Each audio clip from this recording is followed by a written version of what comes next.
যদি কেউ প্রথম রাকাতে ভুলবশত বা ইচ্ছাকৃত সূরা ফাতিহার পর সূরা নাস পড়ে ফেলে, তাহলে দ্বিতীয় রাকাতে তিনি কি করবেন? বিরাট জটিল প্রশ্ন। প্রথম রাকাতে সূরা নাস পড়ে ফেলছেন, সূরা নাসের পরে সূরাটার নাম কি? পরে কোন সূরা আছে আর নাই?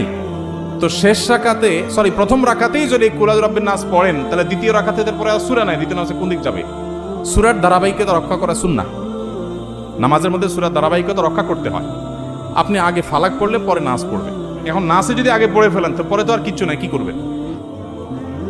এর উত্তর হলো দ্বিতীয় রাকাতে আবারও সূরা নাস পড়বেন, এবং এর কারণে আপনার কোনো গুনাহ হবে না, যেহেতু আপনার অনিচ্ছাকৃত হয়ে গেছে।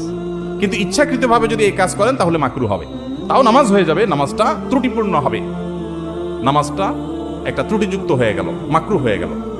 অতএব যদি কেউ প্রথম রাকাতে কোনো কারণে সূরা নাস পড়ে ফেলেন, দ্বিতীয় রাকাতে আবার তিনি সূরা নাস পড়বেন। যদি সূরা নাস না পড়ে এদিককার কোনো সূরা পড়েন, সূরা ফালাক বা অন্য কোনটা, তাতেও নামাজ হয়ে যাবে, নামাজ হবে না, ব্যাপারটা সেরকম না। কিন্তু ধারাবাহিকতা মেনটেন করে নামাজ পড়াটা উচিত এবং কর্তব্য, সুন্নাহ, সেটা লক্ষ্য করে করতে হবে। ইচ্ছার বাইরে হয়ে গেছে, অজান্তে হয়ে গেছে, সেটা ভিন্ন বিষয়। কেউ নামাজ পড়লে তার সামনে দিয়ে আসা জায়েজ আছে কিনা? কেউ নামাজ পড়ছে, তার সামনে ক্রস করা জায়েজ নাই, কিন্তু সামনে বসা আছেন বরাবর, আস্তে করে ডানে বা বামে নেমে গেলেন, এটা জায়েজ আছে। দুইটা কিন্তু দুই জিনিস। অনেকেই পিছনে করে নামাজ পড়তেছে, বেচারা একটু লম্বা কেরাতে পড়তেছে, সুন্দর করে নামাজ পড়তেছে, বারবার পিছনের দিকে তাকা, চোখ বড় বড় করে, পারলে কই মাছের মাথা চাবায়। কই মাছের মাথা চাবানো বুঝছেন? মানে এরকম করতেছে, মাসালা জানে না। আপনি যদি কোনো নামাজের সামনে বরাবর বসে থাকেন, তাহলে ডানে বা বামে আপনি সরে যেতে পারেন।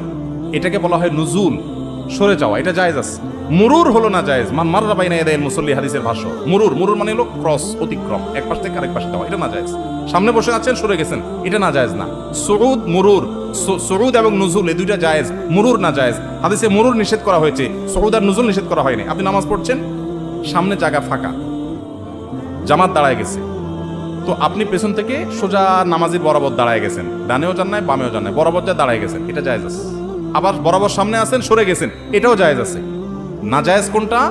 নামাজের সামনে দিয়ে এক পাশ থেকে আরেক পাশে গেলেন, এটা হলো না জায়েজ।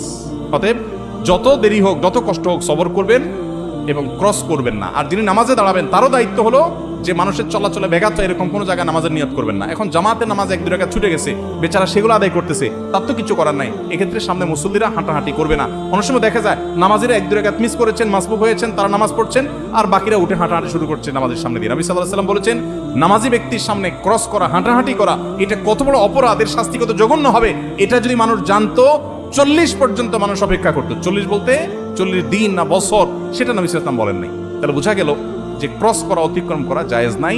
যত সময় লাগুক প্রয়োজন অপেক্ষা করতে হবে, সবর করতে হবে।